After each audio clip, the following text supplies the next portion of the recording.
नमस्कार मंडळी, कसे आहात? बरे आहेत ना? आम्ही तर मस्त मजेत. तर आज मी आहे ना, गावाकडची जी भेंडी असते ती मला मार्केटला भेटली इकडे मुंबईला. तर म्हटलं की तुमच्या सोबत मी एक ही रेसिपी शेअर करू. एकदम सिंपल आणि फक्त 5 मिनिटांमध्ये तयार होते अशी ही भाजी आहे. गावठी भेंडी आहे ना, थोडी सफेद कलरची दिसते आणि दुसरी जी आपण नेहमी घेतो ना ती डार्क ग्रीन कलरची असते. तर तेल टाकलं आणि त्याच्यामध्ये ना जिरा टाकलं, मी चांगलं तडतडू दिलं आणि त्याच्यानंतर लसूण आणि मिरची आणि कढीपत्ता टाकून घेतलं. जास्त काय मी त्याच्यामध्ये कांदा टमाटर वगैरे काहीच वापरलं नाही. जसं लसूण लालसारखं झालं त्याच्यानंतर आहे ना मी एक भोपळा मिरची घेतली. भोपळा म्हणजे लाल त्या तळायला घेतात तशी मिरची आणली होती, त्याच्यातली पण एक टाकली म्हणजे त्याच्यातनं अजून टेस्ट चांगली लागत होती. भेंडी चांगली स्वच्छ धुवून नंतर मी कापून घेतली. मिरची टाकल्यानंतर चांगलं तडतड असा आवाज येतो आणि त्याचा जो भाजल्यासारखं वेगळाच एक सुगंध येतो असं आपल्याला जाणवलं. मध्ये ना ती लांबवाली मिरची आहे ती कापली होती ती मी टाकून घेतली. ती पण चांगली भाजून घेतली, परतली आणि मग त्याच्यानंतर मी भेंडी, हे बघा मी भेंडी तुम्हाला दाखवली कशी दिसते ती, आणि भेंडी पण मी कापून घेतली आणि त्याच्यामध्ये मी ॲड करून घेतले तव्यावर. तुम्हाला जर कढईमध्ये बनवायला सोपं पडत असेल तर कढईमध्ये सुद्धा बनवू शकता. मला ह्या फ्राय पॅनवर जमतं म्हणून मी ह्याच्यावरच बनवते नेहमी. माझ्या काय एकदम प्रॉपर अशा रेसिपी नसतात, पण जसं पण बनवते तसं एकदम टेस्टी लागतं. आणि खायला बाबू आहे घरामध्ये त्याच्यामुळे मी एकदम सिंपलच बनवते आणि ड्युटीला पण जायची घाई असते, त्यामुळे ड्युटी करणाऱ्या लेडीजसाठी ते हे एकदमच सिंपल आणि सोपी पद्धत आहे. बघून असं वाटत होतं की भेंडी ह्या तव्यावर मावते की नाही, पण मग त्याला मी ॲडजस्ट केलं बरोबर. आणि थोडी ती भाजल्यासारखी झाली का त्याची क्वांटिटी पण कमी होऊन जाते. आणि मी एक सिक्रेट सांगते, तुम्ही कधी खाल्लेले का ना मला नाही माहिती, पण आमच्या गावाकडे आहे ना शेतामधले ते आंबट असतात ती पानं कापून टाकतात त्याच्यामध्ये, तर आणखी टेस्ट लागते. आणि ते मला खूप मन होतं तर खायचं म्हणून मी एका कुंडीमध्ये लावलेत आंबाडीचे बिया, त्याची पानं तोडून आणली. थोडंसं चवीनुसार मीठ आणि थोडं तिखट आणि थोडासा गरम मसाला मी ॲड केला. जास्त खारट नाही बनवायची कारण ऑलरेडी भेंडी थोडीशी खारट असते त्यामुळे. आणि घरामध्ये जर BP शुगरचे पेशंट असतील तर तुम्ही साखर आणि मीठ जे जेवणामध्ये किंवा चहामध्ये वापरते ते थोडं कमी प्रमाणातच वापरावं. सर्व मसाले आणि मीठ ॲड करून आहे ना त्याला मी चांगलं परतून घेतलं, खालीवर करून सगळ्या बाजूनी त्याला मीठ मसाला लागायला पाहिजे ह्या पद्धतीने मी सगळं मिक्स करून घेतलं हळूहळू. कारण मला असं भीती वाटत होती की ते सगळं खाली सांडायला नको, त्याप्रमाणे. नंतर सर्व चांगलं मिक्स झाल्यानंतर आहे ना त्याच्यावर मी झाकण ठेवून मस्त वाफेवर शिजवण्यासाठी ठेवून दिलं. तेलामध्येच फ्राय करून घ्यायचे, पाणी टाकायचं नाही त्याच्यामध्ये, नाही तर चिकट होतं.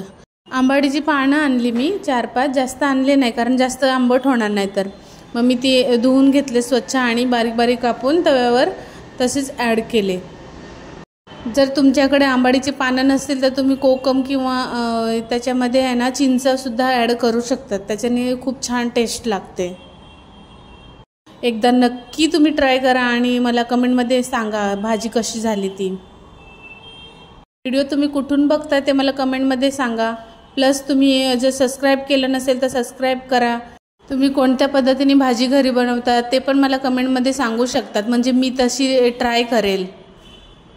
चल तर बघूया आता भाजीमध्ये आहे ना ती आंबाडीची पानं चांगली तेलामध्ये फ्राय झालेत. परत त्याला मी थोडा वेळ झाकण ठेवून आहे ना त्याला वाफेवर शिजवणार आहे. थोडा वेळच लागतो, जास्त वेळ लागत नाही आहे. पण हे व्हिडिओ काढण्यासाठी आहे ना थोडंसं स्लोच घेतलं होतं मी, नाहीतर फटाफट फास्ट चार्जर जर केलं तर फटाफट होऊन जातं. थोडा गॅस स्लो केला आणि परत झाकण एकदा ठेवून घेतलं. हे बघा थोड्या 5 मिनिटानंतर काढलं, कोथिंबीर बारीक कापून त्याच्यावर टाकली. जर ऑप्शन आहे असेल तर कोथिंबीर टाका, नसलं टाकलं तरी पण काय हरकत नाही कारण चांगलीच लागते ही टेस्ट. आंबाडीची एक भाजी आहे ना वेगळ्या पद्धतीने मी बनवते, त्याची रेसिपी एकदम वेगळी आहे, ती तुम्ही कधी खाल्ली नसेल असं मला वाटतंय. तर तीसुद्धा मी तुमच्यासोबत शेअर करणार आहे. एक दिवसानंतर मी ती भाजी मार्केटमधून घेऊन येईल कारण कुंडीमध्ये जास्त उगवली नाही आहे, तर मी मार्केटमधून जास्त आणून आणि तुमच्यासोबत मी ती शेअर करणार आहे. तुम्ही तो सुद्धा व्हिडिओ नक्की बघा. चमचने शिजलं की नाही भेंडी हे मी चेक करून घेतलं आणि मग गॅस बंद करून स्लोवर शिजायला ठेवून दिलं. भाजी झाली होती आणि बाबूचं हे बघा कसं नखरे चालू होते. त्याला ना बनवायचं होतं एरोप्लेन. कोणतेही पेपर दिसले ना की एरोप्लेन बनवणार, त्याची होडी बनवणार, असं त्याचे वेगवेगळे प्रोग्राम ना चालूच असतात. त्याचं बसायचं बाबा स्टाईल बघा, कुठं जाऊन त्या सायकलीवर वरती बसून आणि एरोप्लेन बनवत बसला होता. त्याला म्हणले थोडंसं खा, चल मला ड्युटीला जायला उशीर होतोय. तर खेळण्याच्या याच्यात एवढा बिझी होता की खायला पण नको म्हणत होता. मी नंतर खाईल बोलला. माझ्या बाबूला 3 दिवस कंटिन्यू सुट्टी आहे, तर वाटत होतं की गावाला जाऊ, मस्त मजा करू, पण नको. 23-24 सांगितले ना फिक्स ड्युटी, तर मग तेव्हाच जाणार. माझं भाजी आणि चपाती रेडी होती, मी तर खाऊन घेतलं पटापट. त्यानंतर सासूने बाबूलासुद्धा भरवलं. त्याने आवडीने खाल्लं, पण थोडीशी तिखट लागतच होती त्याला भाजी. आणि खाल्लं आणि नंतर म्हणतो की मला आहे ना सायकल चालवायला जायची, पोट जास्त भरलं आहे, तर ते मी हजम करायला चाललो असं मला म्हणत होता. आणि बाहेर गेला आणि त्याचे नखरे बघा. अरे बापरे, एवढा फास्ट चालवतोय ना हा सायकल, मला त्याची भीती वाटते. त्याला बोली हाय कर, तर बघा मागून हाय करतोय. त्याला सुट्टी असताना मला तर ड्युटीला जायची इच्छाच होत नाही, पण काय करणार, मन कठोर करून ड्युटीला जावं लागतं. असं नेहमीच होतं माझ्यासोबत. चला तर बाय बाय, आजच्या दिवसात एवढंच. भेटूयात नेक्स्ट व्हिडिओमध्ये.